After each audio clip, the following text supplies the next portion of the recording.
ಓಂ ಶಾಂತಿ. ಮುರುಳಿ ದಿನಾಂಕ 1-5-2025. ಬಾಪ್ತಾದ ಮಧುಬನ. ಮಧುರ ಮಕ್ಕಳೇ, ನೀವು ಬೇಹದ್ದಿನ ತಂದೆಯ ಮೂಲಕ ಬೇಹದ್ದಿನ ಆಸ್ತಿಯನ್ನು ಪಡೆದುಕೊಳ್ಳಲು ಬಂದಿದ್ದೀರಾ. ಇಲ್ಲಿ ಹದ್ದಿನ ಯಾವ ಮಾತು ಇಲ್ಲ. ನೀವೀಗ ಬಹಳಷ್ಟು ಉತ್ಸಾಹದಿಂದ ಪರಮಾತ್ಮ ತಂದೆಯನ್ನು ನೆನಪು ಮಾಡಿ, ಆಗ ಈ ಹಳೆಯ ಜಗತ್ತು ಮರೆತು ಹೋಗುತ್ತದೆ. ಇಂದಿನ ಪ್ರಶ್ನೆ ಆಗಿದೆ, ಯಾವೊಂದು ಮಾತಿನ ಬಗ್ಗೆ ಬಾರಿ ಬಾರಿಗೂ ಮಂಥನವನ್ನು ಮಾಡಿ ಆ ಮಾತನ್ನು ಬುದ್ಧಿಯಲ್ಲಿ ಪಕ್ಕಾ ಮಾಡಿಕೊಳ್ಳಬೇಕು? ಉತ್ತರ: ನಾನು ಆತ್ಮ ಆಗಿದ್ದೇನೆ. ಪರಮಾತ್ಮ ತಂದೆಯ ಮೂಲಕ ಆತ್ಮನಾದ ನಾನು ಆಸ್ತಿಯನ್ನು ಪಡೆದುಕೊಳ್ಳುತ್ತಿದ್ದೇನೆ. ಆತ್ಮರಾದ ನಾವು ಮಕ್ಕಳಾಗಿದ್ದೇವೆ. ಪರಮಾತ್ಮ ತಂದೆ ನಮ್ಮೆಲ್ಲರಿಗೂ ತಂದೆ ಆಗಿದ್ದಾರೆ. ಈಗ ತಂದೆ ಮತ್ತು ಮಕ್ಕಳ ಮಿಲನ ನಡೆಯುತ್ತಿದೆ ಅನ್ನುವ ಮಾತನ್ನು ಬಾರಿ ಬಾರಿಗೂ ಮಂಥನ ಮಾಡಿ ಬುದ್ಧಿಯಲ್ಲಿ ಪಕ್ಕಾ ಮಾಡಿಕೊಳ್ಳಬೇಕು. ಎಷ್ಟು ಜಾಸ್ತಿ ಸಮಯ ಆತ್ಮ ಅಭಿಮಾನಿ ಸ್ಥಿತಿಯಲ್ಲಿ ಸ್ಥಿತ ಆಗುತ್ತಾ ಹೋಗುತ್ತೀರೋ ಅಷ್ಟು ದೇಹಾಭಿಮಾನ ಸಮಾಪ್ತಿಯಾಗುತ್ತಾ ಹೋಗುತ್ತದೆ. ಇಂದಿನ ಗೀತೆಯಾಗಿದೆ, ಯಾರು ಪ್ರಿಯತಮ ತಂದೆಯ ಜೊತೆಗಿದ್ದಾರೋ ಅವರ ಮೇಲೆ ಸದಾ ಜ್ಞಾನದ ಮಳೆ ಸುರಿಯುತ್ತಿರುತ್ತದೆ. ಓಂ ಶಾಂತಿ. ಮಕ್ಕಳಿಗೆ ಗೊತ್ತಿದೆ, ನಾವೀಗ ಪರಮಾತ್ಮ ತಂದೆಯ ಜೊತೆಗೆ ಕುಳಿತಿದ್ದೇವೆ. ಇಲ್ಲಿರುವ ಪರಮಾತ್ಮ ತಂದೆ ಅತಿ ದೊಡ್ಡ ತಂದೆಯಾಗಿದ್ದಾರೆ ಮತ್ತು ಪರಮಾತ್ಮ ತಂದೆ ಸರ್ವರಿಗೂ ತಂದೆಯಾಗಿದ್ದಾರೆ. ಈಗ ಆ ಪರಮಾತ್ಮ ತಂದೆ ಬಂದಿದ್ದಾರೆ. ಪರಮಾತ್ಮ ತಂದೆಯ ಮೂಲಕ ಯಾವ ಪ್ರಾಪ್ತಿ ಸಿಗುತ್ತದೆ ಅನ್ನುವ ಪ್ರಶ್ನೆ ಉತ್ಪನ್ನ ಆಗಲು ಸಾಧ್ಯ ಇಲ್ಲ. ಪರಮಾತ್ಮ ತಂದೆಯ ಮೂಲಕ ಆಸ್ತಿ ಸಿಗುತ್ತದೆ.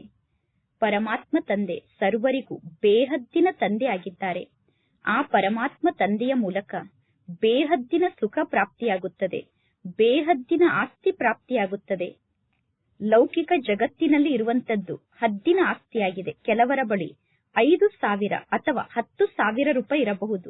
ಕೆಲವರ ಬಳಿ 10 ಕೋಟಿ, 20 ಕೋಟಿ, 50 ಕೋಟಿ ರೂಪಾಯಿ ಹಣ ಇರಬಹುದು ಅಥವಾ ಅರಬ್ನಷ್ಟು ಹಣ ಇರಬಹುದು. ಆದರೆ ಲೌಕಿಕ ಜಗತ್ತಿನಲ್ಲಿ ಇರುವಂತವರು ಲೌಕಿಕ ತಂದೆಯರಾಗಿದ್ದಾರೆ ಮತ್ತು ಆ ಲೌಕಿಕ ತಂದೆಯ ಮಕ್ಕಳು ಹದ್ದಿನ ಮಕ್ಕಳೇ ಆಗಿದ್ದಾರೆ. ಇಲ್ಲಿ ಮಕ್ಕಳಾದ ನೀವು ತಿಳಿದುಕೊಂಡಿದ್ದೀರಾ, ನಾವು ಬೇಹದ್ದಿನ ತಂದೆಯ ಬಳಿ ಬಂದಿದ್ದೇವೆ ಬೇಹದ್ದಿನ ಆಸ್ತಿಯನ್ನು ಪಡೆದುಕೊಳ್ಳುವುದಕ್ಕೋಸ್ಕರ. ಅಂದ ಮೇಲೆ ಮಕ್ಕಳಿಗೆ ಮನಸ್ಸಿನಲ್ಲಿ ನಶೆಯಂತೂ ಇರುತ್ತದೆ ತಾನೆ. ಶಾಲೆಯಲ್ಲಿ ಮಾತ್ರ ವಿದ್ಯಾರ್ಥಿಗಳಿಗೆ ಆಸೆ ಇರುತ್ತದೆ, ಇನ್ನು ಸತ್ಸಂಗದಲ್ಲಿ ಯಾವ ಆಸೆಯೂ ಇರುವುದಿಲ್ಲ. ಬಲೆ ಸತ್ಸಂಗಕ್ಕೆ ಹೋಗುವಂತವರು ಶಾಂತಿ ಸಿಗಬೇಕು ಎಂದು ಹೇಳುತ್ತಾರೆ, ಆದರೆ ಅಲ್ಲಿ ಶಾಂತಿ ಸಿಗುವುದಿಲ್ಲ. ಇಲ್ಲಿ ಮಕ್ಕಳಾದ ನೀವು ತಿಳಿದುಕೊಂಡಿದ್ದೀರಾ, ನಾವೀಗ ಹೊಸ ವಿಶ್ವಕ್ಕೆ ಮಾಲೀಕರಾಗುವುದಕ್ಕೋಸ್ಕರ ಬಂದಿದ್ದೇವೆ. ಹೊಸ ಜಗತ್ತಿಗೆ ಮಾಲೀಕರಾಗದೇ ಇರದಿದ್ದರೆ ನಾವೇಕೆ ಇಲ್ಲಿಗೆ ಬರುತ್ತಿದ್ದೆವು? ಈಗ ಮಕ್ಕಳ ಸಂಖ್ಯೆ ಎಷ್ಟೊಂದು ವೃದ್ಧಿಯಾಗುತ್ತಿದೆ. ಪರಮಾತ್ಮ ತಂದೆ ತಿಳಿಸುತ್ತಾರೆ, ತಂದೆಯಾದ ನಾನು ನಿಮ್ಮನ್ನು ವಿಶ್ವಕ್ಕೆ ಮಾಲೀಕರನ್ನಾಗಿ ಮಾಡುವುದಕ್ಕೋಸ್ಕರ ಬಂದಿದ್ದೇನೆ. ಇಲ್ಲಿ ಹದ್ದಿನ ಯಾವ ಮಾತು ಇಲ್ಲ. ಪರಮಾತ್ಮ ತಂದೆಯ ಮೂಲಕ ನಾವೀಗ ಬೇಹದ್ದಿನ ಆಸ್ತಿಯನ್ನು ಪಡೆದುಕೊಳ್ಳುವುದಕ್ಕೋಸ್ಕರ ಬಂದಿದ್ದೇವೆ. ಪ್ರತಿ ಕಲ್ಪದಲ್ಲೂ ನಾವೇ ಪರಮಾತ್ಮ ತಂದೆಯ ಮೂಲಕ ಆಸ್ತಿಯನ್ನು ಪಡೆದುಕೊಳ್ಳುತ್ತೇವೆ. ಪುನಃ ಮಾಯೆ ಅನ್ನುವ ಬೆಕ್ಕು ತಂದೆ ನೀಡಿದಂತಹ ಆಸ್ತಿಯನ್ನು ನಮ್ಮಿಂದ ಕಿತ್ತುಕೊಳ್ಳುತ್ತದೆ. ಆದ್ದರಿಂದ ಈ ಆಟಕ್ಕೆ ಸೋಲು ಮತ್ತು ಗೆಲುವಿನ ಆಟ ಎಂದು ಕರೆಯಲಾಗುತ್ತದೆ. ಪರಮಾತ್ಮ ತಂದೆ ಕುಳಿತು ಮಕ್ಕಳಿಗೆ ಈ ಎಲ್ಲಾ ಜ್ಞಾನದ ಮಾತನ್ನು ತಿಳಿಸುತ್ತಾರೆ. ಮಕ್ಕಳಾದ ನೀವು ನಂಬರ್ ವಾರಾಗಿ ಈ ಜ್ಞಾನವನ್ನು ಅರ್ಥ ಮಾಡಿಕೊಳ್ಳುತ್ತೀರಾ. ಇಲ್ಲಿ ಯಾವ ಸಾಧು ಸಂತರೂ ಕೂಡ ಇಲ್ಲ. ನೀವು ಎಂತಹ ಬಟ್ಟೆಯನ್ನು ಧರಿಸಿಕೊಂಡಿದ್ದೀರೋ ಈ ಬ್ರಹ್ಮ ತಂದೆ ಕೂಡ ಅಂತಹ ಬಟ್ಟೆಯನ್ನು ಧರಿಸಿಕೊಂಡಿದ್ದಾರೆ. ಇನ್ನು ಪರಮಾತ್ಮ ತಂದೆಯಂತೂ ಪರಮಾತ್ಮ ತಂದೆಯಾಗಿದ್ದಾರೆ. ಈ ಬ್ರಹ್ಮ ತಂದೆ ನಮಗೆ ಬಾಬಾ ಆಗಿದ್ದಾರೆ. ಕೆಲವರು ನಿಮ್ಮನ್ನು ಕೇಳುತ್ತಾರೆ, ನೀವು ಯಾರ ಬಳಿ ಹೋಗುತ್ತಿದ್ದೀರಾ ಎಂದು. ಆಗ ನೀವು ಹೇಳುತ್ತೀರಾ, ನಾವು ಬಾಪ್ತಾದರವರ ಬಳಿ ಹೋಗುತ್ತೇವೆ ಎಂದು. ಏಕೆಂದರೆ ಇದು ಒಂದು ಕುಟುಂಬ ಆಗಿದೆ. ಏಕೆ ಬಾಪ್ತಾದರವರ ಬಳಿ ಹೋಗುತ್ತೀರಾ ಎಂದು ಅವರು ಕೇಳುತ್ತಾರೆ. ಮತ್ತು ಏನನ್ನು ಪಡೆದುಕೊಳ್ಳುವುದಕ್ಕೋಸ್ಕರ ಬಾಪ್ತಾದರವರ ಬಳಿ ಹೋಗುತ್ತಿದ್ದೀರಾ ಎಂದು ಅವರು ಕೇಳುತ್ತಾರೆ. ಈ ಜ್ಞಾನದ ಮಾತನ್ನು ಜಗತ್ತಿನ ಬೇರೆ ಯಾವ ವ್ಯಕ್ತಿಗಳೂ ಅರ್ಥ ಮಾಡಿಕೊಳ್ಳಲು ಸಾಧ್ಯ ಇಲ್ಲ. ನಾವು ಬಾಪ್ತಾದರವರ ಬಳಿ ಹೋಗುತ್ತಿದ್ದೇವೆ, ಬಾಪ್ತಾದರವರ ಮೂಲಕ ನಮಗೆ ಆಸ್ತಿ ಸಿಗುತ್ತದೆ ಎಂದು ಜಗತ್ತಿನ ಯಾವ ವ್ಯಕ್ತಿಯೂ ಹೇಳಲು ಸಾಧ್ಯ ಇಲ್ಲ. ಅಜ್ಜನ ಆಸ್ತಿಯ ಮೇಲೆ ಎಲ್ಲರಿಗೂ ಅಧಿಕಾರ ಇದೆ. ಶಿವ ತಂದೆಗೆ ನಾವೆಲ್ಲರೂ ಅವಿನಾಶಿ ಮಕ್ಕಳಾಗಿದ್ದೇವೆ. ಆತ್ಮರಾದ ನಾವು ಶಿವತಂದೆಗೆ ಅವಿನಾಶಿ ಮಕ್ಕಳಾಗಿದ್ದೇವೆ ಅಂದ ಮೇಲೆ ಪುನಃ ಪ್ರಜಾಪಿತ ಬ್ರಹ್ಮನಿಗೆ ಮಕ್ಕಳಾಗುವ ಕಾರಣ ನಾವೆಲ್ಲರೂ ಶಿವತಂದೆಗೆ ಮೊಮ್ಮಕ್ಕಳಾಗಿ ಬಿಡುತ್ತೇವೆ. ಈಗ ನಿಮಗೆ ಗೊತ್ತಿದೆ, ನಾನು ಆತ್ಮ ಆಗಿದ್ದೇನೆ. ನಾನು ಆತ್ಮ ಅನ್ನುವ ಮಾತನ್ನು ನೀವೀಗ ಬಹಳಷ್ಟು ಪಕ್ಕಾ ರೂಪದಲ್ಲಿ ಧಾರಣೆ ಮಾಡಿಕೊಳ್ಳಬೇಕು.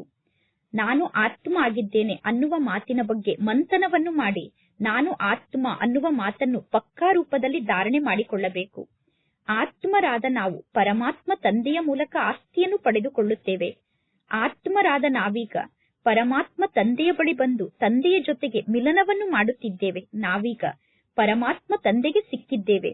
ಮೊದಲು ನಮಗೆ ಶರೀರದ ಅಭಿಮಾನ ಇತ್ತು. ಇಂತಿಂತಹ ಹೆಸರಿರುವಂತಹ ವ್ಯಕ್ತಿಗಳು ಆಸ್ತಿಯನ್ನು ಪಡೆದುಕೊಳ್ಳುತ್ತಾರೆ ಅನ್ನುವ ಅಭಿಮಾನ ಲೌಕಿಕ ಜಗತ್ತಿನಲ್ಲಿ ನಮಗೆ ಇತ್ತು. ಈಗ ಇಲ್ಲಿ ಆತ್ಮರಾದ ನಾವು ಪರಮಾತ್ಮ ತಂದೆಯ ಮೂಲಕ ಆಸ್ತಿಯನ್ನು ಪಡೆದುಕೊಳ್ಳುತ್ತೇವೆ. ಆತ್ಮರಾದ ನಾವು ಮಕ್ಕಳಾಗಿದ್ದೇವೆ. ಪರಮಾತ್ಮ ನಮಗೆ ತಂದೆಯಾಗಿದ್ದಾರೆ. ಮಕ್ಕಳು ಮತ್ತು ತಂದೆ ಬಹಳ ಸಮಯದ ನಂತರ ಈಗ ಮಿಲನವನ್ನು ಮಾಡುತ್ತಿದ್ದಾರೆ. ಬಹಳ ಸಮಯದ ನಂತರ ಮಕ್ಕಳ ಮತ್ತು ತಂದೆಯ ಮಿಲನ ನಡೆಯುತ್ತಿದೆ. ಈ ಮಿಲನ ಸಂಗಮ ಯುಗದಲ್ಲಿ ಒಮ್ಮೆ ಮಾತ್ರ ನಡೆಯುತ್ತದೆ. ಭಕ್ತಿ ಮಾರ್ಗದಲ್ಲಿ ಅನೇಕ ಪ್ರಕಾರದ ಕೃತಕ ಜಾತ್ರೆಗಳು, ಕೃತಕ ಮೇಳಗಳು ನಡೆಯುತ್ತದೆ. ಆದರೆ ಇದು ಎಲ್ಲಾ ಮಿಲನಕ್ಕಿಂತ ಅದ್ಭುತವಾದ ಮಿಲನ ಆಗಿದೆ. ಆತ್ಮರಾದ ನಾವು ಪರಮಾತ್ಮ ತಂದೆಯನ್ನು ಅಗಲಿ ಬಹಳ ಸಮಯ ಆಗಿದೆ. ಪರಮಾತ್ಮ ತಂದೆಯನ್ನು ಯಾರು ಅಗಲಿ ಬಹಳ ಸಮಯ ಆಗಿದೆ? ಆತ್ಮರಾದ ನೀವು ಪರಮಾತ್ಮ ತಂದೆಯನ್ನು ಅಗಲಿ ಬಹಳ ಸಮಯ ಆಗಿದೆ. ಈಗ ನಿಮಗೆ ಗೊತ್ತಿದೆ, ಆತ್ಮರಾದ ನಾವು ನಮ್ಮ ಮಧುರ ಮನೆಯಾದ ಶಾಂತಿಧಾಮದಲ್ಲಿ ನಿವಾಸವನ್ನು ಮಾಡುತ್ತೇವೆ. ಅಲ್ಲಿಂದ ಪುನಃ ಈ ಸೃಷ್ಟಿಗೆ ಬಂದು ಪಾತ್ರವನ್ನು ಅಭಿನಯ ಮಾಡುತ್ತಾ ಮಾಡುತ್ತಾ ಸುಸ್ತಾಗಿ ಬಿಟ್ಟಿದ್ದೇವೆ.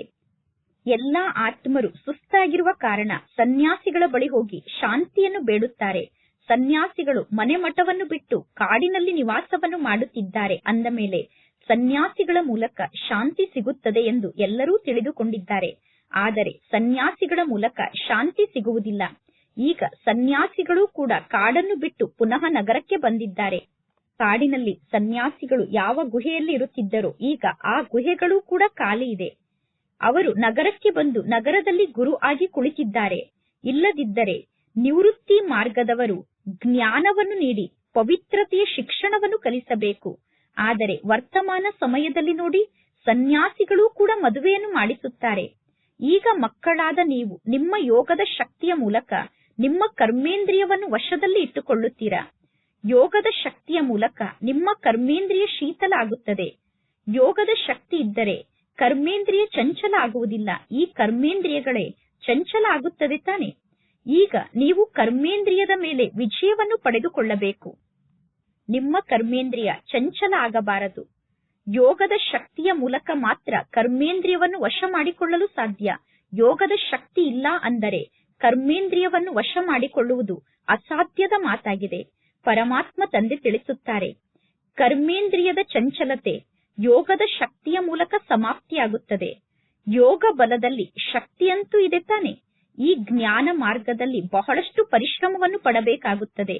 ಮುಂದೆ ಹೋದಂತೆ ನಿಮ್ಮ ಕರ್ಮೇಂದ್ರಿಯ ಚಂಚಲ ಆಗುವುದಿಲ್ಲ. ಸತ್ಯಯುಗದಲ್ಲಿ ಯಾವುದೇ ಪ್ರಕಾರದ ಕೊಳಕು ಕಾಯಿಲೆ ನಿಮಗೆ ಇರುವುದಿಲ್ಲ. ಈಗ ಈ ಸಮಯದಲ್ಲೇ ನೀವು ಕರ್ಮೇಂದ್ರಿಯವನ್ನು ವಶ ಮಾಡಿಕೊಳ್ಳುತ್ತೀರಾ.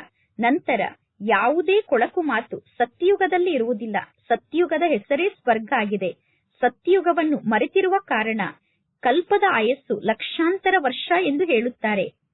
ಇಲ್ಲಿಯವರೆಗೂ ಅನೇಕ ಮಂದಿರವನ್ನು ನಿರ್ಮಾಣ ಮಾಡುತ್ತಿರುತ್ತಾರೆ. ಒಂದು ವೇಳೆ ಕಲ್ಪದ ಆಯಸ್ಸು ಲಕ್ಷಾಂತರ ವರ್ಷ ಆಗಿದ್ದರೆ ಇಷ್ಟೆಲ್ಲಾ ಜ್ಞಾನದ ಮಾತು ನೆನಪಿನಲ್ಲಿ ಇರಲು ಸಾಧ್ಯ ಆಗುತ್ತಿರಲಿಲ್ಲ. ಈ ಮಂದಿರಗಳನ್ನು ಏಕೆ ನಿರ್ಮಾಣ ಮಾಡುತ್ತಾರೆ? ಸತ್ಯಯುಗದಲ್ಲಿ ಕರ್ಮೇಂದ್ರಿಯ ಕೂಡ ಶೀತಲ ಆಗಿರುತ್ತದೆ. ಸತ್ಯಯುಗದಲ್ಲಿ ಯಾವುದೇ ಪ್ರಕಾರದ ಚಂಚಲತೆ ಇರುವುದಿಲ್ಲ. ಶಿವತಂದೆಗಂತೂ ಕರ್ಮೇಂದ್ರಿಯವೇ ಇಲ್ಲ. ಇನ್ನು ಆತ್ಮದಲ್ಲೇ ಸಂಪೂರ್ಣ ಜ್ಞಾನ ಇದೆ. ಪರಮಾತ್ಮ ತಂದೆಯ ಆತ್ಮದಲ್ಲಿ ಸಂಪೂರ್ಣ ಜ್ಞಾನ ಇದೆ. ಪರಮಾತ್ಮ ತಂದೆ ಶಾಂತಿಯ ಸಾಗರ ಆಗಿದ್ದಾರೆ, ಸುಖದ ಸಾಗರ ಆಗಿದ್ದಾರೆ. ಜಗತ್ತಿನ ಜನ ಹೇಳುತ್ತಾರೆ, ಕರ್ಮೇಂದ್ರಿಯವನ್ನು ವಶದಲ್ಲಿ ಇಟ್ಟುಕೊಳ್ಳಲು ಸಾಧ್ಯ ಇಲ್ಲ ಎಂದು. ಪರಮಾತ್ಮ ತಂದೆ ತಿಳಿಸುತ್ತಾರೆ, ಯೋಗದ ಶಕ್ತಿಯ ಮೂಲಕ ನೀವು ನಿಮ್ಮ ಕರ್ಮೇಂದ್ರಿಯವನ್ನು ವಶದಲ್ಲಿ ಇಟ್ಟುಕೊಳ್ಳಿ. ನೀವೀಗ ಪರಮಾತ್ಮ ತಂದೆಯನ್ನು ನೆನಪು ಮಾಡಿ. ಕಾಯಿದೆಗೆ ವಿರುದ್ಧವಾದಂತಹ ಯಾವ ಕೆಲಸವನ್ನು ನೀವೀಗ ನಿಮ್ಮ ಕರ್ಮೇಂದ್ರಿಯದ ಮೂಲಕ ಮಾಡಬಾರದು. ಇಂತಹ ಅತಿ ಪ್ರೀತಿಯ ತಂದೆಯನ್ನು ನೆನಪು ಮಾಡುತ್ತಾ ನಿಮಗೆ ಪ್ರೇಮದ ಕಣ್ಣೀರು ಬರಬೇಕು. ಆತ್ಮ ಪರಮಾತ್ಮ ತಂದೆಯಲ್ಲಿ ಲೀನ ಆಗಲು ಸಾಧ್ಯ ಇಲ್ಲ. ಒಮ್ಮೆ ಮಾತ್ರ ಪರಮಾತ್ಮ ತಂದೆ ಈ ಸೃಷ್ಟಿಗೆ ಬಂದು ನಮ್ಮ ಜೊತೆಗೆ ಮಿಲನವನ್ನು ಮಾಡುತ್ತಾರೆ. ಯಾವಾಗ ಪರಮಾತ್ಮ ತಂದೆ ಈ ಬ್ರಹ್ಮನ ಶರೀರವನ್ನು ಲೋನಾಗಿ ತೆಗೆದುಕೊಳ್ಳುತ್ತಾರೋ ಆಗ ತಂದೆ ನಮ್ಮ ಜೊತೆಗೆ ಮಿಲನವನ್ನು ಮಾಡುತ್ತಾರೆ. ಇಂತಹ ತಂದೆಯ ಜೊತೆಗೆ ಎಷ್ಟೊಂದು ಪ್ರೀತಿಯಿಂದ ವ್ಯವಹಾರವನ್ನು ಮಾಡಬೇಕು. ಇಂತಹ ಪರಮಾತ್ಮ ತಂದೆಯ ಜೊತೆಗೆ ಬಹಳಷ್ಟು ಪ್ರೀತಿಯಿಂದ ಇರಬೇಕು. ಈ ಬ್ರಹ್ಮ ತಂದೆಗೆ ಎಷ್ಟೊಂದು ಉತ್ಸಾಹ ಬಂತು. ಅಹೋ, ಪರಮಾತ್ಮ ತಂದೆ ನನ್ನನ್ನು ವಿಶ್ವಕ್ಕೆ ಮಾಲೀಕನನ್ನಾಗಿ ಮಾಡುತ್ತಾರೆ ಅಂದ ಮೇಲೆ ಈ ಧನ ಸಂಪತ್ತನ್ನು ತೆಗೆದುಕೊಂಡು ನಾನು ಏನನ್ನು ಮಾಡಲಿ ಎಂದು ಬ್ರಹ್ಮ ತಂದೆ ಎಲ್ಲವನ್ನೂ ತ್ಯಾಗ ಮಾಡಿಬಿಟ್ಟರು. ಹೇಗೆ ಹುಚ್ಚರು ಇರುತ್ತಾರೆ ತಾನೆ. ಇವರಿಗೆ ಕುಳಿತಂತೆ ಏನಾಯಿತು ಎಂದು ಎಲ್ಲರೂ ಹೇಳಲು ಪ್ರಾರಂಭ ಮಾಡಿದರು. ಈ ಬ್ರಹ್ಮ ತಂದೆ ಉದ್ಯೋಗ ವ್ಯವಹಾರ ಎಲ್ಲವನ್ನೂ ಬಿಟ್ಟು ಬಿಟ್ಟರು. ಬ್ರಹ್ಮ ತಂದೆಗೆ ಖುಷಿಯ ನಶೆ ಏರಿಬಿಟ್ಟಿತು. ಬ್ರಹ್ಮ ತಂದೆಗೆ ಸಾಕ್ಷಾತ್ಕಾರ ಆಗಲು ಪ್ರಾರಂಭ ಆಯಿತು. ರಾಜ್ಯಭಾಗ್ಯ ಸಿಗುತ್ತದೆ. ಆದರೆ ಹೇಗೆ ಸಿಗುತ್ತದೆ, ನಂತರ ಏನಾಗುತ್ತದೆ ಅನ್ನುವ ಯಾವ ಮಾತಿನ ಬಗ್ಗೆಯೂ ಆ ಸಮಯದಲ್ಲಿ ಬ್ರಹ್ಮ ತಂದೆಗೆ ಗೊತ್ತಿರಲಿಲ್ಲ. ಕೇವಲ ರಾಜ್ಯಭಾಗ್ಯ ಸಿಗುತ್ತದೆ ಅನ್ನುವ ಖುಷಿಯಲ್ಲಿ ಬ್ರಹ್ಮ ತಂದೆ ಎಲ್ಲವನ್ನೂ ತ್ಯಾಗ ಮಾಡಿಬಿಟ್ಟರು. ನಂತರ ನಿಧಾನವಾಗಿ ಜ್ಞಾನ ಪ್ರಾಪ್ತಿಯಾಗುತ್ತಾ ಹೋಯಿತು. ಈಗ ಮಕ್ಕಳಾದ ನೀವು ಈ ಶಾಲೆಗೆ ಬಂದಿದ್ದೀರಾ. ಈ ಶಾಲೆಯಲ್ಲಿ ನಿಮ್ಮ ಸಮ್ಮುಖದಲ್ಲಿ ಗುರಿ ಉದ್ದೇಶ ಅಂತೂ ಇದೆ ತಾನೆ. ಇದು ರಾಜಯೋಗ ಆಗಿದೆ. ಬೇಹದ್ದಿನ ತಂದೆಯ ಮೂಲಕ ನೀವು ರಾಜ್ಯಭಾಗ್ಯವನ್ನು ಪಡೆದುಕೊಳ್ಳುತ್ತಿದ್ದೀರಾ. ಮಕ್ಕಳಿಗೆ ಗೊತ್ತಿದೆ, ನಮಗೆ ಪರಮಾತ್ಮ ತಂದೆ ಶಿಕ್ಷಣವನ್ನು ಕಲಿಸುತ್ತಿದ್ದಾರೆ. ನಾವೀಗ ಪರಮಾತ್ಮ ತಂದೆಯ ಮೂಲಕ ಶಿಕ್ಷಣವನ್ನು ಕಲಿಯುತ್ತಿದ್ದೇವೆ. ಯಾವ ಪರಮಾತ್ಮ ತಂದೆಯನ್ನು ನಾವು ಭಕ್ತಿಯಲ್ಲಿ ನೆನಪು ಮಾಡುತ್ತಿದ್ದೇವೋ, ಪರಮಾತ್ಮ ತಂದೆ ನೀವು ಬಂದು ನಮ್ಮ ದುಃಖವನ್ನು ದೂರ ಮಾಡಿ ನಮಗೆ ಸುಖವನ್ನು ನೀಡಿ ಎಂದು ಯಾವ ತಂದೆಯನ್ನು ನೆನಪು ಮಾಡುತ್ತಿದ್ದೆವೋ, ಈಗ ಆ ಪರಮಾತ್ಮ ತಂದೆ ಬಂದಿದ್ದಾರೆ. ಕೆಲವು ಮಕ್ಕಳು ಹೇಳುತ್ತಾರೆ, ನನಗೆ ಶ್ರೀಕೃಷ್ಣನಂತಹ ಮಗು ಬೇಕು ಎಂದು. ಅರೆ, ವೈಕುಂಠದಲ್ಲಿ ನಿಮಗೆ ಶ್ರೀಕೃಷ್ಣನಂತಹ ಮಗ ಸಿಗುತ್ತಾರೆ.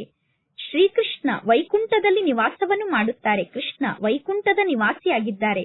ನೀವು ಶ್ರೀಕೃಷ್ಣನನ್ನು ಉಯ್ಯಾಲೆಯಲ್ಲಿ ತೂಗುತ್ತೀರಾ. ಶ್ರೀಕೃಷ್ಣನಂತಹ ಮಗ ನಿಮಗೆ ವೈಕುಂಠದಲ್ಲೇ ಸಿಗಲು ಸಾಧ್ಯ. ಈಗ ನೀವು ವೈಕುಂಠದ ರಾಜ್ಯಭಾಗ್ಯವನ್ನು ಪಡೆದುಕೊಳ್ಳಲು ಇಲ್ಲಿಗೆ ಬಂದಿದ್ದೀರಾ. ನೀವು ವೈಕುಂಠಕ್ಕೆ ಹೋಗಿ ರಾಜಕುಮಾರ ರಾಜಕುಮಾರಿಯರ ಜೊತೆಗೆ ಮಿಲನವನ್ನು ಮಾಡುತ್ತೀರಾ. ನಮಗೆ ಪವಿತ್ರ ಮಕ್ಕಳು ಹುಟ್ಟಬೇಕು ಅನ್ನುವ ನಿಮ್ಮ ಆಸೆ ವೈಕುಂಠದಲ್ಲಿ ಪೂರ್ಣ ಆಗುತ್ತದೆ.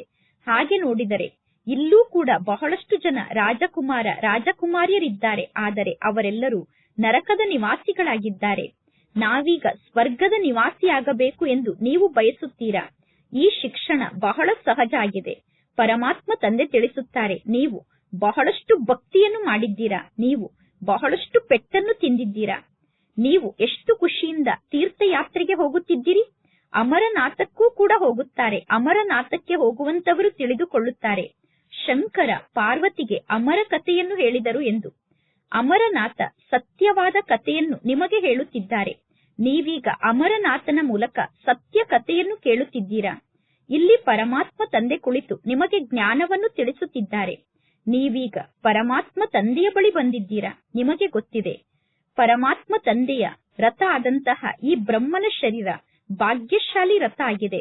ಪರಮಾತ್ಮ ತಂದೆ ಈ ಬ್ರಹ್ಮನ ಶರೀರವನ್ನು ಲೋನಾಗಿ ತೆಗೆದುಕೊಂಡಿದ್ದಾರೆ. ನಾವೀಗ ಶಿವತಂದೆಯ ಬಳಿ ಹೋಗುತ್ತೇವೆ. ಅಂದ ಮೇಲೆ ನಾವು ಶಿವತಂದೆಯ ಶ್ರೀಮತದಂತೆ ನಡೆಯುತ್ತೇವೆ. ಏನನ್ನಾದರೂ ಕೇಳಬೇಕು ಎಂದು ಮನಸ್ಸಿನಲ್ಲಿ ವಿಚಾರ ಇದ್ದರೆ ನೀವು ಬಂದು ಪರಮಾತ್ಮ ತಂದೆಯನ್ನು ಕೇಳಬಹುದು. ಮಕ್ಕಳು ಪರಮಾತ್ಮ ತಂದೆಗೆ ಹೇಳುತ್ತಾರೆ, ಬಾಬಾ ನಮಗೆ ಮಾತನಾಡಲು ಬರುವುದಿಲ್ಲ, ನಾನು ಜ್ಞಾನವನ್ನು ಹೇಗೆ ತಿಳಿಸಲಿ ಎಂದು. ಪರಮಾತ್ಮ ತಂದೆ ತಿಳಿಸುತ್ತಾರೆ, ಜ್ಞಾನವನ್ನು ತಿಳಿಸಲು ನೀವು ಸ್ವಯಂ ಪುರುಷಾರ್ಥವನ್ನು ಮಾಡಿ. ಇದರಲ್ಲಿ ಪರಮಾತ್ಮ ತಂದೆ ಏನನ್ನು ಮಾಡಲು ಸಾಧ್ಯ? ತಂದೆ ಮಕ್ಕಳನ್ನು ಶ್ರೇಷ್ಠರನ್ನಾಗಿ ಮಾಡುವುದಕ್ಕೋಸ್ಕರ ಮಕ್ಕಳಿಗೆ ಸಹಜವಾದ ಮಾರ್ಗದ ಬಗ್ಗೆ ತಿಳಿಸುತ್ತಾರೆ. ನೀವೀಗ ಒಂದನೆಯದಾಗಿ ನಿಮ್ಮ ಕರ್ಮೇಂದ್ರಿಯವನ್ನು ವಶದಲ್ಲಿ ಇಟ್ಟುಕೊಳ್ಳಿ. ಇನ್ನು ಎರಡನೆಯದಾಗಿ ದೈವಿ ಗುಣವನ್ನು ಧಾರಣೆ ಮಾಡಿಕೊಳ್ಳಿ. ಯಾರಾದರೂ ಸಿಟ್ಟನ್ನು ಮಾಡಿದರೆ ಆ ಸಿಟ್ಟಿನ ಶಬ್ದವನ್ನು ನೀವು ಕೇಳಿಸಿಕೊಳ್ಳಲೇಬೇಡಿ. ಯಾರಾದರೂ ಸಿಟ್ಟನ್ನು ಮಾಡಿದರೆ ಒಂದು ಕಿವಿಯಿಂದ ಕೇಳಿ, ಇನ್ನೊಂದು ಕಿವಿಯಿಂದ ಬಿಟ್ಟು ಬಿಡಿ. ಯಾವ ಕೆಟ್ಟ ಮಾತು ನಿಮಗೆ ಇಷ್ಟ ಆಗುವುದಿಲ್ಲವೋ ಅಂತಹ ಮಾತನ್ನು ನೀವು ಕೇಳಲೇಬೇಡಿ. ನೋಡಿ, ಪತಿ ಕ್ರೋಧವನ್ನು ಮಾಡುತ್ತಾರೆ, ಪತಿ ಪತ್ನಿಗೆ ಹೊಡೆಯುತ್ತಾರೆ. ಅಂದ ಮೇಲೆ ಪತ್ನಿ ಏನನ್ನು ಮಾಡಬೇಕು? ಯಾವಾಗಲೂ ಪತಿ ಸಿಟ್ಟನ್ನು ಮಾಡುತ್ತಿರುತ್ತಾರೆ. ಪತಿ ಯಾವಾಗಲೂ ಸಿಟ್ಟನ್ನು ಮಾಡಿದರೆ ನೀವು ಅವರ ಮೇಲೆ ಹೂವಿನ ಮಳೆಯನ್ನು ಸುರಿಸಿ ನೀವು ನಗುತ್ತಾ ಇರಿ. ಯುಕ್ತಿಯಂತೂ ಬಹಳಷ್ಟು ಇದೆ. ಜಗತ್ತಿನಲ್ಲಿ ಕಾಮಕ್ಕೆ ವಶ ಆಗುವಂತಹ ವ್ಯಕ್ತಿಗಳು ಅಂದರೆ ಕಾಮೇಶು ಕ್ರೋಧೇಶು ವ್ಯಕ್ತಿಗಳು ಇರುತ್ತಾರೆ ತಾನೆ. ಅಂದರೆ ಕಾಮಿಗಳು ಮತ್ತು ಕ್ರೋಧಿಗಳು ಇದ್ದಾರೆ. ಅಬಲೆಯರು ಪರಮಾತ್ಮ ತಂದೆಯನ್ನು ಕೂಗಿ ಕರೆಯುತ್ತಾರೆ. ಇದು ಒಬ್ಬ ದ್ರೌಪದಿಯ ಮಾತಲ್ಲ, ನೀವೆಲ್ಲರೂ ದ್ರೌಪದಿಯರೇ ಆಗಿದ್ದೀರಾ. ಈಗ ಪರಮಾತ್ಮ ತಂದೆ ನಮ್ಮನ್ನು ರಕ್ಷಣೆ ಮಾಡುವುದಕ್ಕೋಸ್ಕರ ಬಂದಿದ್ದಾರೆ. ಅತ್ಯಾಚಾರದಿಂದ ನಮ್ಮನ್ನು ರಕ್ಷಣೆ ಮಾಡಲು ಪರಮಾತ್ಮ ತಂದೆ ಬಂದಿದ್ದಾರೆ. ಪರಮಾತ್ಮ ತಂದೆ ತಿಳಿಸುತ್ತಾರೆ, ಈ ಮೃತ್ಯು ಲೋಕದಲ್ಲಿ ಇದು ನಿಮ್ಮ ಅಂತಿಮ ಜನ್ಮ ಆಗಿದೆ. ಈಗ ಮಕ್ಕಳಾದ ನೀವು ಶಾಂತಿಧಾಮಕ್ಕೆ ಹೋಗಬೇಕು. ನಿಮ್ಮನ್ನು ಶಾಂತಿಧಾಮಕ್ಕೆ ಕರೆದುಕೊಂಡು ಹೋಗುವುದಕ್ಕೋಸ್ಕರ ನಾನು ಬಂದಿದ್ದೇನೆ. ಶಾಂತಿಧಾಮಕ್ಕೆ ಪತಿತ ಆತ್ಮರು ಹೋಗಲು ಸಾಧ್ಯ ಇಲ್ಲ. ಆದ್ದರಿಂದ ನಾನು ಬಂದು ನಿಮ್ಮೆಲ್ಲರನ್ನು ಪಾವನ ಆತ್ಮರನ್ನಾಗಿ ಮಾಡುತ್ತೇನೆ. ಯಾರಿಗೆ ಯಾವ ಪಾತ್ರ ಸಿಕ್ಕಿದೆಯೋ ಆ ಪಾತ್ರವನ್ನು ಪೂರ್ಣಗೊಳಿಸಿ ಎಲ್ಲರೂ ವಾಪಸ್ ಮನೆಗೆ ಹೋಗಲೇಬೇಕು. ಈ ವೃಕ್ಷದ ಸಂಪೂರ್ಣ ಜ್ಞಾನ ಈಗ ನಿಮ್ಮ ಬುದ್ಧಿಯಲ್ಲಿ ಇದೆ. ಇನ್ನು ವೃಕ್ಷದಲ್ಲಿರುವ ಎಲೆಗಳನ್ನು ಲೆಕ್ಕ ಮಾಡಲು ಸಾಧ್ಯ ಇಲ್ಲ. ಅಂದ ಮೇಲೆ ಪರಮಾತ್ಮ ತಂದೆ ಮೂಲ ಮಾತನ್ನು ತಿಳಿಸುತ್ತಾರೆ. ಬೀಜ ಮತ್ತು ವೃಕ್ಷ ಅನ್ನುವುದೇ ಮುಖ್ಯ ಮಾತಾಗಿದೆ. ಇನ್ನು ಜಗತ್ತಿನಲ್ಲಿ ಬಹಳಷ್ಟು ಜನ ಮನುಷ್ಯರಿದ್ದಾರೆ. ಪ್ರತಿಯೊಬ್ಬರ ಆಂತರ್ಯದಲ್ಲಿ ಯಾವ ವಿಚಾರ ನಡೆಯುತ್ತಿದೆ, ಪ್ರತಿಯೊಬ್ಬರು ಎಂತಹ ವಿಚಾರವನ್ನು ಮಾಡುತ್ತಿದ್ದಾರೆ ಎಂದು ತಂದೆ ಕುಳಿತು ತಿಳಿದುಕೊಳ್ಳಲು ಪ್ರಯತ್ನವನ್ನು ಪಡುವುದಿಲ್ಲ. ಮನುಷ್ಯರು ತಿಳಿದುಕೊಂಡಿದ್ದಾರೆ ಭಗವಂತ ತಂದೆ ಅಂತರ್ಯಾಮಿ ಆಗಿದ್ದಾರೆ ಎಂದು. ಅಂದರೆ ಪರಮಾತ್ಮ ತಂದೆಗೆ ಪ್ರತಿಯೊಬ್ಬರ ಆಂತರ್ಯದಲ್ಲಿ ನಡೆಯುತ್ತಿರುವಂತಹ ಮಾತಿನ ಬಗ್ಗೆ ಗೊತ್ತಿದೆ. ಅಂದರೆ ಪ್ರತಿಯೊಬ್ಬರ ಮನಸ್ಸಿನ ವಿಚಾರ ಪರಮಾತ್ಮ ತಂದೆಗೆ ಗೊತ್ತಿದೆ ಎಂದು ಹೇಳುತ್ತಾರೆ. ಆದರೆ ಇದೆಲ್ಲ ಅಂಧಶ್ರದ್ಧೆಯಾಗಿದೆ. ಪರಮಾತ್ಮ ತಂದೆ ತಿಳಿಸುತ್ತಾರೆ, ನೀವು ಬಂದು ನಮ್ಮನ್ನು ಪತಿತರಿಂದ ಪಾವನರನ್ನಾಗಿ ಮಾಡಿ ನಮಗೆ ರಾಜಯೋಗವನ್ನು ಕಲಿಸಿ ಎಂದು ತಂದೆಯಾದ ನನ್ನನ್ನು ನೀವು ಕೂಗಿ ಕರೆದಿದ್ದೀರಾ. ಈಗ ನೀವು ರಾಜಯೋಗವನ್ನು ಕಲಿಯುತ್ತಿದ್ದೀರಾ. ಪರಮಾತ್ಮ ತಂದೆ ತಿಳಿಸುತ್ತಾರೆ, ತಂದೆಯಾದ ನನ್ನನ್ನು ನೀವು ನೆನಪು ಮಾಡಿ. ಪರಮಾತ್ಮ ತಂದೆ ಮಕ್ಕಳಿಗೆ ಮತವನ್ನು ನೀಡುತ್ತಾರೆ ತಾನೆ. ಪರಮಾತ್ಮ ತಂದೆಯ ಶ್ರೀಮತ ಸಂಪೂರ್ಣ ಭಿನ್ನ ಆಗಿದೆ. ನಿಮ್ಮ ಗತಿ ಸಂಪೂರ್ಣ ಭಿನ್ನ ಆಗಿದೆ ಎಂದು ಹೇಳುತ್ತಾರೆ. ಮತ ಅಂದರೆ ಸಲಹೆ. ಪರಮಾತ್ಮ ತಂದೆಯ ಮತದ ಮೂಲಕ ನಮಗೆ ಸದ್ಗತಿ ಸಿಗುತ್ತದೆ. ಪರಮಾತ್ಮ ತಂದೆ ಸದ್ಗತಿಯನ್ನು ನೀಡುವುದಕ್ಕೋಸ್ಕರ ಒಮ್ಮೆ ಮಾತ್ರ ಈ ಸೃಷ್ಟಿಗೆ ಬರುತ್ತಾರೆ. ಪರಮಾತ್ಮ ತಂದೆಯನ್ನು ಬಿಟ್ಟು ಬೇರೆ ಯಾರು ನಮಗೆ ಸದ್ಗತಿಯನ್ನು ನೀಡಲು ಸಾಧ್ಯ ಇಲ್ಲ. ಈ ಸಮಯದಲ್ಲಿ ಎಲ್ಲರೂ ಪರಮಾತ್ಮ ತಂದೆಯನ್ನು ಕೂಗಿ ಕರೆಯುತ್ತಾರೆ. ಸತ್ಯುಗದಲ್ಲಿ ಯಾರು ಪರಮಾತ್ಮ ತಂದೆಯನ್ನು ಕೂಗಿ ಕರೆಯುವುದಿಲ್ಲ. ಈಗ ಎಲ್ಲರೂ ಹೇಳುತ್ತಾರೆ ಸರ್ವರ ಸದ್ಗತಿದಾತ ಒಬ್ಬ ರಾಮ ಆಗಿದ್ದಾರೆ ಎಂದು. ಯಾವಾಗ ಮಾಲೆಯನ್ನು ಜಪ ಮಾಡುತ್ತಾರೋ, ಮಾಲೆಯನ್ನು ಜಪ ಮಾಡುತ್ತಾ ಮಾಲೆಯಲ್ಲಿ ಯಾವಾಗ ಹೂವು ಕೈಗೆ ತಾಕುತ್ತದೆಯೋ ಆಗ ರಾಮ ಎಂದು ಹೇಳಿ ಆ ಮಾಲೆಯನ್ನು ಕಣ್ಣಿಗೆ ಒತ್ತಿಕೊಳ್ಳುತ್ತಾರೆ. ಅಂದರೆ ಮಾಲೆಯಲ್ಲಿರುವ ಆ ಹೂವನ್ನು ಕಣ್ಣಿಗೆ ಒತ್ತಿಕೊಳ್ಳುತ್ತಾರೆ. ಕೇವಲ ಆ ಒಂದು ಹೂವಿನ ಜಪವನ್ನೇ ಮಾಡಬೇಕು. ಅಂದರೆ ಹೂವಾದಂತಹ ಪರಮಾತ್ಮ ತಂದೆಯ ಜಪವನ್ನು ಮಾಡಬೇಕು. ಇನ್ನು ಉಳಿದವರೆಲ್ಲ ಪರಮಾತ್ಮ ತಂದೆಯ ಪವಿತ್ರ ರಚನೆ ಆಗಿದ್ದಾರೆ. ಮಾಲೆಯ ಬಗ್ಗೆ ಈಗ ನೀವು ಚೆನ್ನಾಗಿ ಅರ್ಥ ಮಾಡಿಕೊಂಡಿದ್ದೀರಾ. ಯಾರು ಪರಮಾತ್ಮ ತಂದೆಯ ಜೊತೆಗೆ ಸೇವೆಯನ್ನು ಮಾಡುತ್ತಾರೋ ಅಂತಹ ಮಕ್ಕಳ ಮಾಲೆ ಈ ಮಾಲೆ ಆಗಿದೆ. ಪರಮಾತ್ಮ ಶಿವ ತಂದೆಗೆ ರಚಯಿತ ಎಂದು ಕರೆಯುವುದಿಲ್ಲ. ರಚಯಿತ ಎಂದು ಕರೆದರೆ ಏನನ್ನು ರಚನೆ ಮಾಡಿದರು, ಯಾವಾಗ ರಚನೆ ಮಾಡಿದರು ಅನ್ನುವ ಪ್ರಶ್ನೆ ಉತ್ಪನ್ನ ಆಗುತ್ತದೆ. ಪ್ರಜಾಪಿತ ಬ್ರಹ್ಮ ಈಗ ಈ ಸಂಗಮ ಯುಗದಲ್ಲಿ ಇದ್ದಾರೆ. ಪ್ರಜಾಪಿತ ಬ್ರಹ್ಮನ ಮೂಲಕ ಈಗ ಪರಮಾತ್ಮ ತಂದೆ ಬ್ರಾಹ್ಮಣರ ರಚನೆಯನ್ನು ಮಾಡುತ್ತಾರೆ. ಶಿವ ತಂದೆಯ ರಚನೆಯಂತೂ ಅನಾದಿಯ ರಚನೆ ಆಗಿದೆ. ಎಲ್ಲಾ ಬ್ರಾಹ್ಮಣರು ಪ್ರಜಾಪಿತ ಬ್ರಹ್ಮನ ರಚನೆ ಆಗಿದ್ದಾರೆ. ಶಿವ ತಂದೆಯ ರಚನೆ ಅನಾದಿಯ ರಚನೆ ಆಗಿದೆ. ಆತ್ಮರಾದ ನಾವು ಅನಾದಿಯಿಂದಲೂ ಪರಮಾತ್ಮ ಶಿವ ತಂದೆಯ ರಚನೆ ಆಗಿದ್ದೇವೆ. ಇನ್ನು ಕೇವಲ ಪತಿತರಿಂದ ನಮ್ಮನ್ನು ಪಾವನ ಮಾಡಿ ಎಂದು ತಂದೆಯನ್ನು ಕರೆಯುತ್ತೇವೆ. ಪರಮಾತ್ಮ ತಂದೆ ಕೇವಲ ನಮ್ಮನ್ನು ಪತಿತರಿಂದ ಪಾವನರನ್ನಾಗಿ ಮಾಡುವುದಕ್ಕೋಸ್ಕರ ಬರುತ್ತಾರೆ. ಈಗ ಇದು ಹಳೆಯ ಸೃಷ್ಟಿಯಾಗಿದೆ. ಹೊಸ ಜಗತ್ತಿನಲ್ಲಿ ದೇವತೆಗಳು ನಿವಾಸವನ್ನು ಮಾಡುತ್ತಾರೆ. ಈಗ ಶೂದ್ರರನ್ನು ಯಾರು ದೇವತೆಯನ್ನಾಗಿ ಮಾಡುತ್ತಾರೆ? ಈಗ ನೀವು ಪುನಃ ದೇವತೆ ಆಗುತ್ತೀರಾ. ನಿಮಗೆ ಗೊತ್ತಿದೆ ಪರಮಾತ್ಮ ತಂದೆ ನಮ್ಮನ್ನು ಶೂದ್ರರಿಂದ ಬ್ರಾಹ್ಮಣರನ್ನಾಗಿ ಮಾಡಿ ಪುನಃ ಬ್ರಾಹ್ಮಣರಿಂದ ದೇವತೆಯನ್ನಾಗಿ ಮಾಡುತ್ತಾರೆ. ನೀವೀಗ ಬ್ರಾಹ್ಮಣರಾಗಿದ್ದೀರಾ. ದೇವತೆಗಳಾಗುವುದಕ್ಕೋಸ್ಕರ ನೀವೀಗ ಬ್ರಾಹ್ಮಣರಾಗಿದ್ದೀರಾ. ಮನುಷ್ಯ ಸೃಷ್ಟಿಯನ್ನು ರಚನೆ ಮಾಡುವಂತವರು ಬ್ರಹ್ಮ ತಂದೆ ಆಗಿದ್ದಾರೆ. ಈ ಬ್ರಹ್ಮ ತಂದೆ ಮನುಷ್ಯ ಸೃಷ್ಟಿಗೆ ಹೆಡ್ ಆಗಿದ್ದಾರೆ. ಇನ್ನು ಎಲ್ಲಾ ಆತ್ಮರು ಅವಿನಾಶಿ ಶಿವತಂದೆಗೆ ಮಕ್ಕಳೇ ಆಗಿದ್ದಾರೆ. ಇನ್ನು ಆತ್ಮರು ಕೂಡ ಅವಿನಾಶಿ ರೂಪದಲ್ಲಿ ಇದ್ದಾರೆ. ಶಿವತಂದೆ ಕೂಡ ಅವಿನಾಶಿ ತಂದೆ ಆಗಿದ್ದಾರೆ. ಈ ಎಲ್ಲಾ ಹೊಸ ಮಾತನ್ನು ಈಗ ನೀವು ಕೇಳುತ್ತಿದ್ದೀರಾ. ಯಾರು ಬುದ್ಧಿವಂತರಾಗಿದ್ದಾರೋ ಅವರು ಜ್ಞಾನವನ್ನು ಚೆನ್ನಾಗಿ ಧಾರಣೆ ಮಾಡಿಕೊಳ್ಳುತ್ತಾರೆ. ನಿಧಾನವಾಗಿ ಮಕ್ಕಳಾದ ನಿಮ್ಮ ಸಂಖ್ಯೆ ವೃದ್ಧಿಯಾಗುತ್ತಾ ಹೋಗುತ್ತದೆ. ಈಗ ಮಕ್ಕಳಾದ ನಿಮಗೆ ಸ್ಮೃತಿ ಬಂದಿದೆ, ನಾವೆಲ್ಲರೂ ನಿಜವಾಗಿಯೂ ದೇವತೆಗಳಾಗಿದ್ದೆವು. ನಂತರ ನಾವೇ 84 ಜನ್ಮವನ್ನು ಪಡೆದುಕೊಳ್ಳುತ್ತೇವೆ. ಈ ಸಂಪೂರ್ಣ ಜ್ಞಾನದ ರಹಸ್ಯವನ್ನು ನೀವೀಗ ಅರ್ಥ ಮಾಡಿಕೊಂಡಿದ್ದೀರಾ. ನೀವೀಗ ಜಾಸ್ತಿ ಮಾತಿನ ಆಳಕ್ಕೆ ಹೋಗುವ ಅವಶ್ಯಕತೆ ಇಲ್ಲ. ಕೇವಲ ಪರಮಾತ್ಮ ತಂದೆಯ ಮೂಲಕ ಸಂಪೂರ್ಣ ಆಸ್ತಿಯನ್ನು ಪಡೆದುಕೊಳ್ಳುವುದಕ್ಕೋಸ್ಕರ ಪರಮಾತ್ಮ ತಂದೆ ಮಕ್ಕಳಿಗೆ ಮುಖ್ಯವಾದ ಮಾತನ್ನು ತಿಳಿಸುತ್ತಾರೆ. ಒಂದನೆಯದಾಗಿ ತಂದೆಯಾದ ನನ್ನನ್ನು ನೆನಪು ಮಾಡಿ. ಇನ್ನು ಎರಡನೆಯದಾಗಿ ನೀವು ಪವಿತ್ರರಾಗಿ ಸ್ವದರ್ಶನ ಚಕ್ರಧಾರಿಗಳಾಗಿ ಅನೇಕರನ್ನು ನಿಮ್ಮ ಸಮಾನ ಮಾಡಿಕೊಳ್ಳಿ. ಇದು ಎಷ್ಟು ಸಹಜ ಮಾತಾಗಿದೆ. ಕೇವಲ ಮಕ್ಕಳ ಬುದ್ಧಿಯಲ್ಲಿ ನೆನಪು ಸ್ಥಿರವಾಗಿ ಇರುವುದೇ ಇಲ್ಲ. ಜ್ಞಾನ ಅಂತೂ ಬಹಳ ಸಹಜ ಆಗಿದೆ. ಈ ಹಳೆಯ ಜಗತ್ತು ಸಮಾಪ್ತಿಯಾಗುತ್ತದೆ. ಪುನಃ ಸತ್ಯಯುಗದಲ್ಲಿ ಹೊಸ ಜಗತ್ತಿನಲ್ಲಿ ದೇವಿ ದೇವತೆಗಳು ರಾಜ್ಯವನ್ನು ಆಳುತ್ತಾರೆ. ಎಲ್ಲರಿಗಿಂತ ಹಳಬರಾದ ನಾವೇ ಮಹಾರಾಜ ಮತ್ತು ಮಹಾರಾಣಿ ಆಗಿದ್ದೆವು. ಶರೀರ ಅಂತೂ ಸಮಾಪ್ತಿಯಾಗುತ್ತದೆ. ಇನ್ನು ಚಿತ್ರಗಳನ್ನು ನಿರ್ಮಾಣ ಮಾಡುತ್ತಿರುತ್ತಾರೆ. ಈ ಲಕ್ಷ್ಮೀನಾರಾಯಣರು ಮೊದಲು ರಾಜ್ಯವನ್ನು ಆಳುತ್ತಿದ್ದರು. ಈಗ ಈ ಲಕ್ಷ್ಮೀನಾರಾಯಣರು ಎಲ್ಲಿಗೆ ಹೋದರು ಅನ್ನುವುದು ಯಾರಿಗೂ ಗೊತ್ತಿಲ್ಲ. ಈ ಲಕ್ಷ್ಮೀನಾರಾಯಣರು ಹೇಗೆ ರಾಜ್ಯವನ್ನು ಪಡೆದುಕೊಂಡರು? ಬಿರ್ಲಾ ಮುಂತಾದವರು ಮಂದಿರವನ್ನು ನಿರ್ಮಾಣ ಮಾಡುತ್ತಾರೆ. ಲಕ್ಷ್ಮೀನಾರಾಯಣರ ಮಂದಿರವನ್ನು ಬಿರ್ಲಾ ಮುಂತಾದವರು ನಿರ್ಮಾಣ ಮಾಡಿದ್ದರೂ ಕೂಡ ಲಕ್ಷ್ಮೀನಾರಾಯಣರು ಎಲ್ಲಿಗೆ ಹೋದರು ಅನ್ನುವುದು ಅವರಿಗೆ ಗೊತ್ತಿಲ್ಲ. ಅವರಿಗೆ ಬಹಳಷ್ಟು ಹಣ ಪ್ರಾಪ್ತಿಯಾಗುತ್ತಿರುತ್ತದೆ. ಆದ್ದರಿಂದ ಅವರು ಪುನಃ ಲಕ್ಷ್ಮೀನಾರಾಯಣರ ಮಂದಿರವನ್ನು ನಿರ್ಮಾಣ ಮಾಡುತ್ತಿರುತ್ತಾರೆ. ಅವರು ತಿಳಿದುಕೊಳ್ಳುತ್ತಾರೆ, ದೇವತೆಗಳ ಕೃಪೆ ನಮ್ಮ ಮೇಲೆ ಇದೆ, ದೇವತೆಗಳ ಮೂಲಕ ಈ ಹಣ ಸಿಕ್ಕಿದೆ ಎಂದು. ಒಬ್ಬ ಶಿವತಂದೆಯ ಪೂಜೆ ಅವ್ಯಭಿಚಾರಿ ಭಕ್ತಿಯಾಗಿದೆ.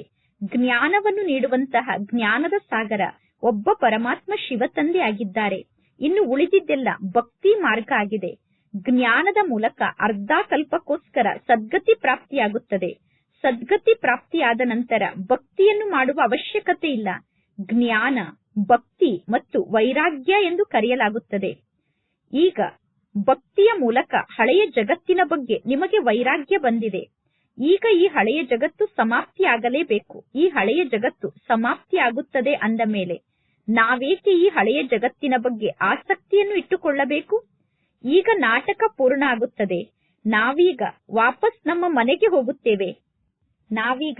ಹೋಗುತ್ತೇವೆ ಅನ್ನುವ ಖುಷಿಯಂತೂ ಇದೆ ತಾನೆ. ಕೆಲವರು ತಿಳಿದುಕೊಂಡಿದ್ದಾರೆ, ಮೋಕ್ಷವನ್ನು ಪಡೆದುಕೊಳ್ಳುವುದು ಒಳ್ಳೆಯದು, ಮೋಕ್ಷ ಸಿಕ್ಕರೆ ಪುನಃ ಈ ಸೃಷ್ಟಿಗೆ ನಾವು ಬರುವುದಿಲ್ಲ ಎಂದು. ಆತ್ಮ ನೀರಿನ ಮೇಲಿನ ಗುಳ್ಳೆ ಆಗಿದೆ. ಪುನಃ ಅದು ಸಮುದ್ರದಲ್ಲೇ ಹೋಗಿ ಸೇರಿಕೊಳ್ಳುತ್ತದೆ. ಸಮುದ್ರದ ಮೇಲಿನ ಗುಳ್ಳೆ ಸಮುದ್ರದಲ್ಲಿ ಸೇರಿಕೊಳ್ಳುತ್ತದೆ ಎಂದು ಹೇಳುತ್ತಾರೆ. ಇದೆಲ್ಲ ಅಸತ್ಯ ಮಾತಾಗಿದೆ. ಪಾತ್ರಧಾರಿಗಳಾದ ನೀವು ಅವಶ್ಯವಾಗಿ ಪಾತ್ರವನ್ನು ಅಭಿನಯ ಮಾಡುತ್ತೀರಾ. ಯಾರು ಮನೆಯಲ್ಲೇ ಕುಳಿತುಕೊಳ್ಳುತ್ತಾರೋ ಅಂತವರಿಗೆ ಪಾತ್ರಧಾರಿ ಎಂದು ಕರೆಯಲು ಸಾಧ್ಯ ಇಲ್ಲ. ಯಾರಿಗೂ ಮೋಕ್ಷ ಸಿಗಲು ಸಾಧ್ಯ ಇಲ್ಲ. ಈ ನಾಟಕ ಅನಾದಿಯಿಂದ ಮಾಡಲ್ಪಟ್ಟಿದೆ. ಈಗ ನಿಮಗೆ ಎಷ್ಟೊಂದು ಜ್ಞಾನ ಪ್ರಾಪ್ತಿಯಾಗುತ್ತಿದೆ. ಮನುಷ್ಯರ ಬುದ್ಧಿಯಲ್ಲಿ ಯಾವ ಜ್ಞಾನದ ಮಾತು ಇಲ್ಲ. ಪರಮಾತ್ಮ ತಂದೆಯ ಮೂಲಕ ಜ್ಞಾನವನ್ನು ಪಡೆದುಕೊಳ್ಳುವ ಪಾತ್ರ ನಿಮ್ಮ ಪಾತ್ರ ಆಗಿದೆ. ತಂದೆಯ ಮೂಲಕ ಆಸ್ತಿಯನ್ನು ಪಡೆದುಕೊಳ್ಳುವ ಪಾತ್ರ ನಿಮ್ಮ ಪಾತ್ರ ಆಗಿದೆ. ನೀವೆಲ್ಲರೂ ಈ ನಾಟಕದಲ್ಲಿ ಬಂಧಿತರಾಗಿದ್ದೀರಾ ಅಂದ ಮೇಲೆ ನೀವು ಅವಶ್ಯವಾಗಿ ಪುರುಷಾರ್ಥವನ್ನು ಮಾಡುತ್ತೀರಾ. ನಾಟಕದಲ್ಲಿ ಯಾವ ಪದವಿ ಸಿಗಬೇಕು ಎಂದು ಫಿಕ್ಸ್ ಆಗಿದೆಯೋ ಆ ಪದವಿ ಸಿಗುತ್ತದೆ ಎಂದು ತಿಳಿದುಕೊಂಡರೆ ನೀವು ಸುಮ್ಮನೆ ಕುಳಿತುಕೊಳ್ಳಿ, ಏನನ್ನೂ ಮಾಡಬೇಡಿ ಎಂದು ತಂದೆ ಹೇಳುತ್ತಾರೆ. ಆದರೆ ಕರ್ಮವನ್ನು ಮಾಡದೆ ಯಾರು ಹಾಗೆ ಇರಲು ಸಾಧ್ಯ ಇಲ್ಲ. ಕರ್ಮ ಸನ್ಯಾಸಿಗಳಾಗಲು ಸಾಧ್ಯ ಇಲ್ಲ. ಒಳ್ಳೆಯದು. ಮಧುರಾತಿ ಮಧುರ ಅಗಲಿ ಹೋಗಿ ಮರಳಿ ಸಿಕ್ಕಿರುವ ಮಕ್ಕಳ ಪ್ರತಿ ಮಾತ್ಪಿತಾ ಬಾಪ್ತಾದರವರ ನೆನಪು, ಪ್ರೀತಿ ಹಾಗೂ ಸುಪ್ರಭಾತ. ಆತ್ಮಿಕ ಮಕ್ಕಳಿಗೆ ಆತ್ಮಿಕ ತಂದೆಯ ನಮಸ್ತೆ. ಆತ್ಮಿಕ ತಂದೆಗೆ ಆತ್ಮಿಕ ಮಕ್ಕಳ ನೆನಪು, ಪ್ರೀತಿ ಹಾಗೂ ನಮಸ್ತೆ ನಮಸ್ತೆ ನಮಸ್ತೆ. ಧಾರಣೆಗೋಸ್ಕರ ಮುಖ್ಯ ಸಾರ. ಫಸ್ಟ್ ಪಾಯಿಂಟ್, ಯೋಗ ಬಲದ ಮೂಲಕ ಶಕ್ತಿಯನ್ನು ಪಡೆದುಕೊಂಡು ನಿಮ್ಮ ಕರ್ಮೇಂದ್ರಿಯವನ್ನು ಶೀತಲ ಮಾಡಿಕೊಳ್ಳಬೇಕು. ಕರ್ಮೇಂದ್ರಿಯವನ್ನು ವಶದಲ್ಲಿ ಇಟ್ಟುಕೊಳ್ಳಬೇಕು. ಕೆಟ್ಟ ಮಾತನ್ನು ಕೇಳಬಾರದು, ಕೆಟ್ಟ ಮಾತನ್ನು ಮಾತನಾಡಬಾರದು. ಯಾವ ಮಾತು ಇಷ್ಟ ಆಗುವುದಿಲ್ಲವೋ ಅದನ್ನು ಒಂದು ಕಿವಿಯಿಂದ ಕೇಳಿ ಇನ್ನೊಂದು ಕಿವಿಯಿಂದ ಬಿಟ್ಟು ಬಿಡಬೇಕು. ಸೆಕೆಂಡ್ ಪಾಯಿಂಟ್, ಪರಮಾತ್ಮ ತಂದೆಯ ಮೂಲಕ ಸಂಪೂರ್ಣ ಆಸ್ತಿಯನ್ನು ಪಡೆದುಕೊಳ್ಳುವುದಕ್ಕೋಸ್ಕರ ಸ್ವದರ್ಶನ ಚಕ್ರಧಾರಿಗಳಾಗಬೇಕು. ಪವಿತ್ರರಾಗಿ ಅನೇಕರನ್ನು ನಿಮ್ಮ ಸಮಾನ ಮಾಡಿಕೊಳ್ಳುವ ಸೇವೆಯನ್ನು ಮಾಡಬೇಕು. ಇಂದಿನ ವರದಾನ ಆಗಿದೆ. ಮುರುಳಿಯ ವಾದ್ಯದ ಮೂಲಕ ಮಾಯೆಯನ್ನು ಸಮರ್ಪಿತ ಮಾಡಿಕೊಳ್ಳುವಂತಹ ಮುರುಳೀಧರ ಆಗಿ. ಬಹಳಷ್ಟು ಮುರುಳಿಯನ್ನು ಕೇಳಿದ್ದೀರಾ. ಈಗ ಎಂತಹ ಮುರುಳೀಧರರಾಗಬೇಕು ಅಂದರೆ ನಿಮ್ಮ ಮುರುಳಿಯ ಮುಂದೆ ಮಾಯೆ ಕೂಡ ನಿಮಗೆ ಸಮರ್ಪಿತ ಆಗಿಬಿಡಬೇಕು.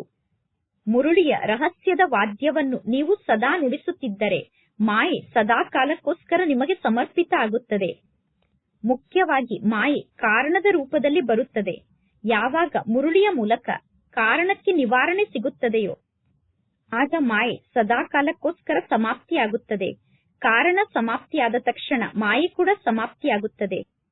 ಇಂದಿನ ಶ್ಲೋಗನ್ ಆಗಿದೆ, ಅನುಭವದ ಸ್ವರೂಪದಲ್ಲಿ ಸ್ಥಿತಾಗಿ ಅಂದರೆ ಅನುಭವಿ ಸ್ವರೂಪಿಗಳಾಗಿ ನಿಮ್ಮ ಚೆಹರೆಯ ಮೂಲಕ ಭಾಗ್ಯದ ಹೊಳಪು ಆಗ ಎಲ್ಲರಿಗೂ ಕಾಣಿಸುತ್ತದೆ. ಅನುಭವದ ಸ್ವರೂಪದಲ್ಲಿ ಸ್ಥಿತ ಆದಾಗ ನಿಮ್ಮ ಚೆಹರೆಯ ಮೂಲಕ ಎಲ್ಲರಿಗೂ ಭಾಗ್ಯದ ಹೊಳಪು ಕಾಣಿಸುತ್ತದೆ. ಅವ್ಯಕ್ತ ಸೂಚನೆ ಆಗಿದೆ.